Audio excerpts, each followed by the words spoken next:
मेरी जिंदगी में मेरी झांसी कोई नहीं लूट सकता।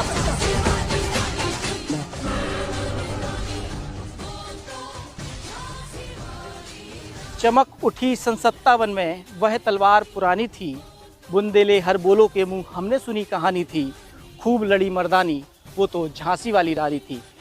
अपनी झांसी की रक्षा के लिए, अपने देश की आज़ादी के लिए, अपने स्वाभिमान की रक्षा के लिए, अपनी हिम्मत और ताकत से अंग्रेजी हुकूमत की ईंट से ईंट बजा देने वाली, देखते ही देखते तेज तलवार से अंग्रेजी सेना के मोर्चे को तहस नहस कर देने वाली, बिजली की तरह पलटन पर टूट पड़ने वाली रानी लक्ष्मीबाई 18 जून 1858 को हंसते हंसते झांसी के लिए अपनी जान की बाजी लगा दी। झांसी की रानी के इस बलिदान से देश में आज़ादी की ऐसी चिंगारी भड़की जो पूरे देश में फैल गई और गुलामी की जंजीरों को तोड़कर देश आज़ाद हुआ। नमस्कार, मैं हूं अमित सोनी और आप देख रहे हैं हमारा ये खास प्रोग्राम आज़ादी, जिसमें आधे घंटे में आपको ये दिखाऊंगा कि क्या हुआ था जब 1857 की क्रांति की इबादत लिखी जा रही थी।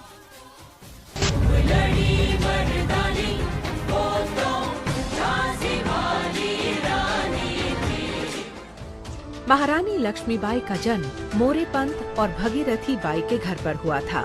लक्ष्मीबाई के पिता मोरे पंत ने उनका नाम मणिकर्णिका रखा, लेकिन प्यार से उन्हें मनु कहा जाता था। महज 4 साल की उम्र में मणिकर्णिका उर्फ मनु अपनी जन्मभूमि को हमेशा के लिए छोड़कर अपने पिता मोरे पंत और मां भगीरथी बाई के साथ बिठूर चली गई।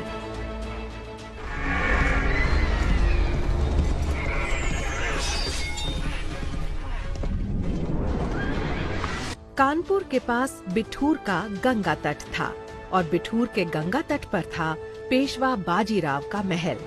बाजीराव की अपनी कोई संतान नहीं थी, लिहाजा वंश को आगे बढ़ाने के लिए उन्होंने नाना साहेब को गोद ले लिया था। नाना साहेब की उम्र मनु यानी लक्ष्मीबाई से कोई 11 साल ज्यादा थी, लेकिन लक्ष्मीबाई का बचपन उन्हीं के साथ खेलते कूदते बीतने लगा। कानपुर के नाना की मुंह बोली बहन छबीली थी, लक्ष्मीबाई नाम पिता की वह संतान अकेली थी। नाना के संग पढ़ती थी वह नाना के संग खेली थी, बच्ची ढाल कृपाण कटारी उसकी यही सहेली थी। शिवाजी की गाथाएं उसको याद जुबानी थी, बुंदेले हर बोलो के मुंह हमने सुनी कहानी थी, खूब लड़ी मर्दानी वो तो झांसी वाली रानी थी। खूब लड़ी मर्दानी वो तो झांसी वाली रानी। यहाँ झांसी के राजा गंगाधर राव निसंतान थे, उनको अपने वंश बढ़ाए जाने की चिंता थी। वहीं अंग्रेजी हुकूमत ने एक शर्त लगा दी थी कि उनका अपना खून ही इस किले पर राज कर सकता है, और अगर ऐसा नहीं हुआ तो इस किले को भी अंग्रेजी हुकूमत में मिला दिया जाएगा।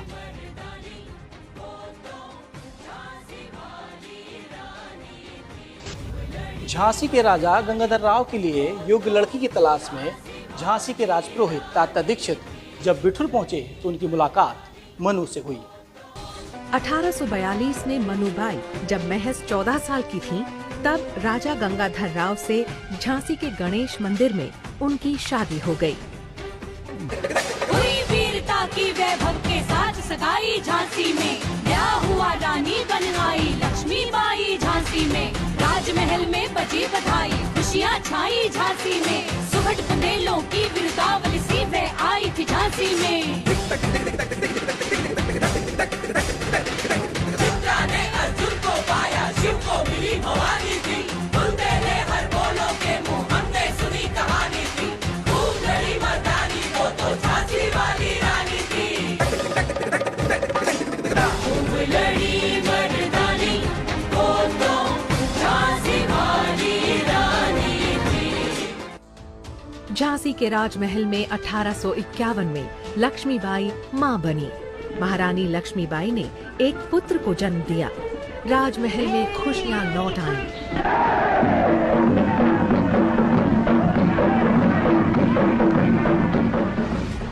लेकिन लक्ष्मीबाई की खुशियों को किसी की नजर लग गई।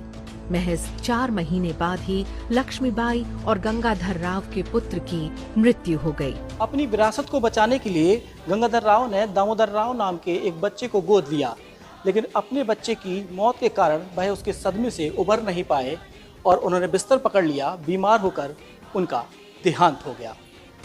उदित हुआ सौभाग्य मुदित महलों में उजियाली छाई, किंतु काल कति चुपके चुपके काली घटा घेर लाई। तीर चलाने वाले कर में उसे चूड़ियां कब खाई, रानी विधवा हुई हाय विधि को भी नहीं दया आई। अंग्रेजी हुकूमत ने रानी लक्ष्मीबाई को झांसी छोड़ देने का फरमान जारी कर दिया और गवर्नर जनरल लॉर्ड डलहौजी ने झांसी पर कब्जा कर लक्ष्मीबाई को राजगद्दी से बेदखल करने का फैसला जारी कर दिया।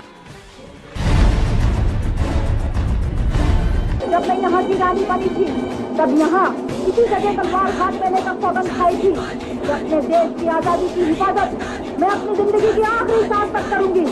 अगर किसी में हौसला है तो आजमा कर देख ले, मैं अपनी झांसी कभी नहीं दूंगी। इनकी गाथा छोड़ चले हम झांसी के मैदानों में, जहाँ खड़ी है लक्ष्मीबाई मर्द बनी मर्दानों में। लेफ्टिनेंट वाकर आ पहुँचा आगे बढ़ा जवानों में, रानी ने तलवार खींच ली हुआ द्वंद्व आसमानों में। होकर वाकर वादा से तलब है रानी की, बोलते ने हर बोलों के मुँह हमने सुनी कहानी थी। खूब लड़ी मर्दानी वो तो झांसी वाली रानी थी। खूब लड़ी मर्दानी वो तो जनवरी 1858 में अंग्रेजी सेना ने झांसी के किले की तरफ आना शुरू कर दिया। वहीं महारानी लक्ष्मीबाई की सेना ने भी उन्हें रोक लिया और तकरीबन 2 हफ्ते तक जंग जारी रही। लड़ते लड़ते लक्ष्मीबाई की सेना थकने लगी। आखिरकार 3 अप्रैल 1858 को अंग्रेजों ने झांसी के किले पर कब्जा कर लिया, लेकिन झांसी की रानी लक्ष्मीबाई ने हिम्मत नहीं हारी। उन्होंने अपने दत्तक पुत्र यानी गोद लिए पुत्र दामोदर राव को अपनी पीठ पर बांधा और अंग्रेजों की आंख में धूल झोंककर भाग निकलने में कामयाब हुईं। महारानी लक्ष्मीबाई घोड़े पर सवार होकर अपने कुछ भरोसेमंद सैनिकों के साथ दीवार को फांदकर भागने में कामयाब हुईं।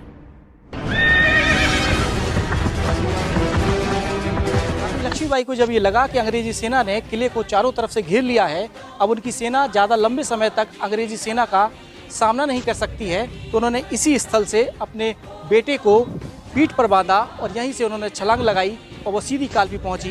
ये वही स्थल है जहां से उन्होंने छलांग लगाई थी। अपने दत्तक पुत्र दामोदर राव नाम के बच्चे को पीठ पर बांधा और यहीं से छलांग लगाकर वो सीधी कालपी पहुंची। कालपी पहुंचकर रानी लक्ष्मीबाई ने ग्वालियर किले को फतेह करने की मन में ठान ली और वहीं से रणनीति बनाते हुए ग्वालियर किले पर हमला कर दिया।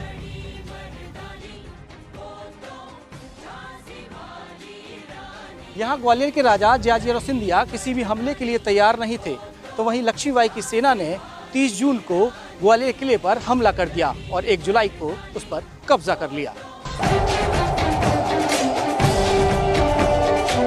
इसके साथ ही पुराने ग्वालियर के पिछले दरवाजे की किले की दीवार तोड़कर वहाँ क्रांति सेना ने अंदर कब्जा किया। जब रानी लक्ष्मीबाई की सेना ने ग्वालियर किले पर कब्जा कर लिया तो ये अंग्रेजी सेना के लिए बहुत शर्म की बात थी, ये उनके लिए बहुत बड़ी हार थी।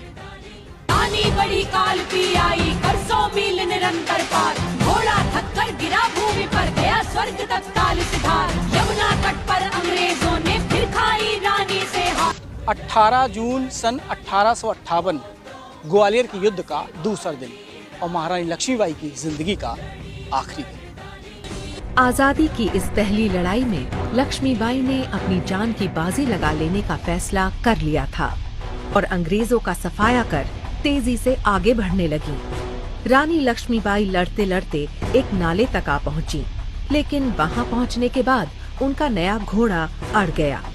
ऐसे में लक्ष्मीबाई को दुश्मनों ने चारों ओर से घेर लिया।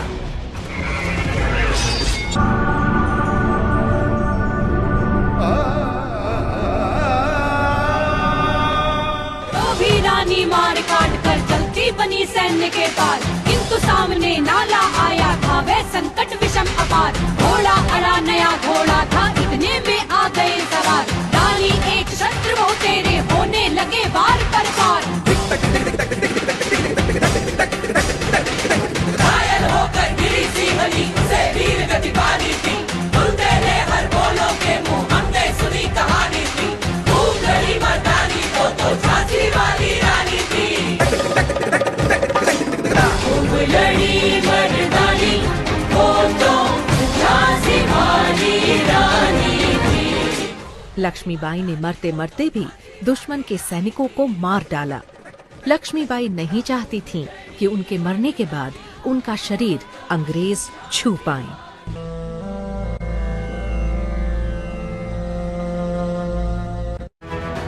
अब आइए आपको झांसी के किले के कुछ अनछुए स्थान दिखाते हैं, जिन्हें आप देखकर समझ सकेंगे कि स्वतंत्रता की इबादत लिखते समय उस किले में आखिर क्या क्या हुआ था और किले में वो प्रमुख स्थान कौन कौन से हैं, जिन्हें देखने के लिए दूर दूर से सैलानी आया करते हैं। झांसी के किले के मुख्य द्वार पर एक तोप लगाई गई है। इतिहासकार बताते हैं इस तोप की खासियत यह थी कि जब ये चलती थी तो बिजली के कड़कने जैसी आवाज आती थी, जिससे से बड़े योद्धा का हौसला परास्त हो जाया करता था। झांसी किले के अंदर एक तोप रखी गई है, जिसका तोप का नाम है कड़क बिजली तोप। कैमरा पर्सन को जरा तोप को दिखाएं। ये वह तोप है जो कि गुलाम गौस खां की प्रमुख तोपों में से एक तोप है। इस तोप की खासियत यह है कि जब ये तोप चलती थी तो बिजली की कड़कने की जैसी आवाज आया करती थी, इसलिए इस तोप का नाम कड़क बिजली तोप रखा गया था। झांसी किले के अंदर एक कारागार बनाया गया है, जिसे अब आम जनता के लिए बंद कर दिया गया। लोग अब उस कारागार को बाहर से ही देख पाते हैं।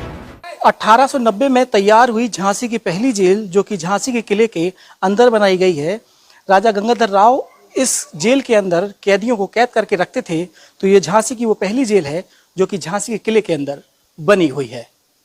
वहीं किले के अंदर एक फांसी गृह भी बना हुआ है, जिसकी दीवारें आज भी न्याय और अन्याय की गाथा गाती नजर आती हैं।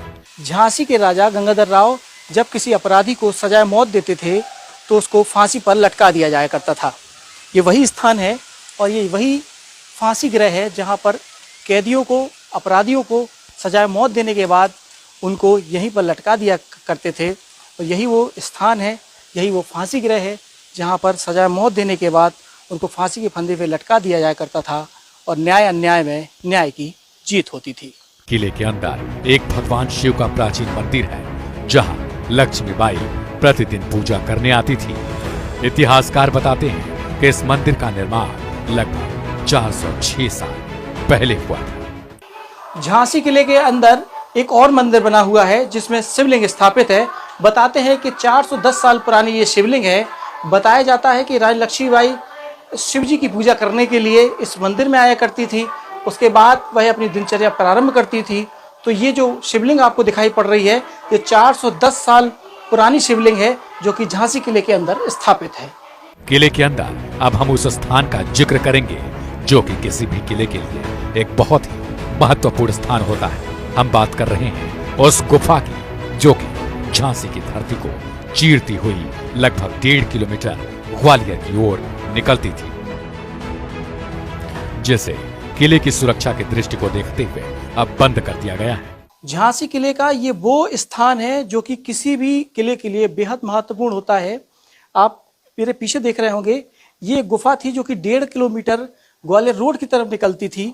इस गुफा से जब विषम परिस्थिति में राजा महाराज इसका उपयोग करते थे, जब भी किसी किले पर विषम परिस्थिति आती है तो उसकी गुफाओं का उपयोग किया जाता है। तो ये झांसी किले की वो गुफा है जो कि 1.5 किलोमीटर ग्वालियर रोड की तरफ निकलती है। अब हम किले के उस स्थान पर चलते हैं जहां लाल किले के साथ साथ झांसी के किले पर भी हमारा राष्ट्रीय ध्वज फहराया जाता है। झांसी के किले का ये वो प्रमुख स्थान है जहां पर दिल्ली के लाल किले के बाद झांसी के इसी जगह से राष्ट्रीय ध्वज फहराया जाता है, जिसको फहराने के लिए स्वतंत्रता संग्राम सेनानी सहित झांसी के आलाधिकारी मौजूद रहते हैं। और ये ध्वज अपनी गाथा स्वयं गा रहा है। दिल्ली के लाल किले के बाद झांसी के इसी किले से राष्ट्रीय ध्वज फहराया जाता है। झांसी किले के अंदर एक पंचमहल बना हुआ है जो आकर्षण का केंद्र बना रहता है। झांसी किले के अंदर एक पंचमहल बनाया गया था। मूलतः यह एक पंचतलीय भवन था जो कि राजा वीर सिंह जूदेव द्वारा निर्मित कराया गया था। रानी लक्ष्मीबाई ने भी विशेष रूप से इसके भूतल का प्रयोग किया था जो कि उनके सभागार कक्ष में काम आता था। प्रथम तल के एक कक्ष में रानी ठहरती थीं। इस भवन का ऊपरी तल ब्रिटिश शासन काल में बनवाया गया था। झांसी किले के अंदर झांसी रानी के प्रमुख तोपची गुलाम गौस खान की समाधि स्थल बनी हुई है। झांसी किले के अंदर एक समाधि स्थल बनाया गया है जहां पर प्रमुख तोपची गुलाम गौस खान की समाधि स्थल बनाई गई है। लोग यहां पर इनको देखने के लिए, समाधि देखने के लिए यहाँ पर आते हैं। बताया जाता है जब अंग्रेजी सेना झांसी किले की तरफ कूच कर रही थी और हमला कर रही थी तब यही वो तोपची थे जो डटकर सामना कर रहे थे और जब तक ये जीवित रहे तब तक अंग्रेजी सेना झांसी किले तक नहीं आ सकी। झांसी किले का मुख्य द्वार अब पूरी तरीके से आम जनता के लिए बंद कर दिया गया है। पहले इसी गेट से लोगों का आना जाना होता था, लेकिन अब यह किले की सुरक्षा के चलते बंद कर दिया गया। मैं इस समय झांसी किले के मुख्य द्वार के पास खड़ा हुआ हूँ। ये मैं किले के अंदर हूँ। मैं कैमरा पर्सन से कहूँगा ये दिखाएं। ये झांसी किले का मुख्य द्वार है जो कि अब पूरी तरीके से बंद कर दिया गया है। पहले इस द्वार से ही आवागमन होता था, लेकिन फिलहाल की स्थिति में सैलानियों के लिए झांसी किले के पीछे का जो द्वार है उसको खोल दिया गया है। अब ये द्वार पूरी तरीके से बंद कर दिया गया है। झांसी किले के अंदर पुराने मुख्य द्वार से आते हैं जहां एक गणेश मंदिर बना हुआ है।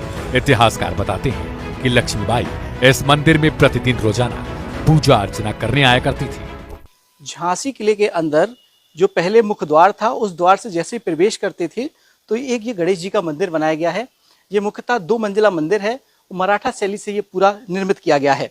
तो बताया जाता है कि जब रानी लक्ष्मीबाई सुबह की अपनी दिनचर्या शुरू करती थी तो वह इसी मंदिर में आकर के रोजाना पूजा अर्चना करती थी। उसके बाद वह अपनी दिनचर्या को प्रारंभ करती थी। आइए अब आपको झांसी के इतिहास का हरगोविंद कुशवाहा से रूबरू कराते हैं कि क्या कुछ हुआ जब स्वतंत्रता की इबादत लिखी जा रही थी। देश की आज़ादी की जब इबादत शुरू हुई तो झांसी रानी का ही उसमें अहम रोल है। अगर अंग्रेज़ों से झांसी की रानी ने टक्कर न ली होती तो 1857 को जिसको अंग्रेज़ों ने गदर शब्द दिया है वो प्रथम स्वतंत्रता संग्राम सेनानी के युद्ध था एक प्रकार से। तो झांसी की रानी का जो योगदान है वो इतिहास में अविस्मरणीय है। महारानी झांसी जैसी शख्सियत जो बनारस में पैदा हुई, गंगा किनारे मणिकर्ण का घाट है, पूरी के नाम से उनका मणिकर्ण का ही नाम है। हमको जीवित करने आई बन स्वतंत्रता नारी थी, दिखा गई पथ सिखा गई, हमको जो सीख सिखानी थी। बुंदेले हर बोलो के मुँह हमने सुनी कहानी थी, खूब लड़ी मर्दानी वो तो झांसी वाली रानी थी। झांसी रानी झांसी को भले ही दोबारा ना पा सकी हो, लेकिन उनका ये महाबलिदान मिथ्या नहीं गया। अंग्रेज़ों के खिलाफ जो उन्होंने जंग शुरू की थी वो आगे चलकर इतनी तेज हो गई कि अंग्रेज़ों को भारत छोड़कर जाना पड़ा। वह देशभक्ति का एक ऐसा इतिहास रच गई कि आने वाली पीढ़ी को वह प्रेरणा देता रहेगा। कैमरा पर्सन जसवंत के साथ मैं मिस सोनी, झांसी।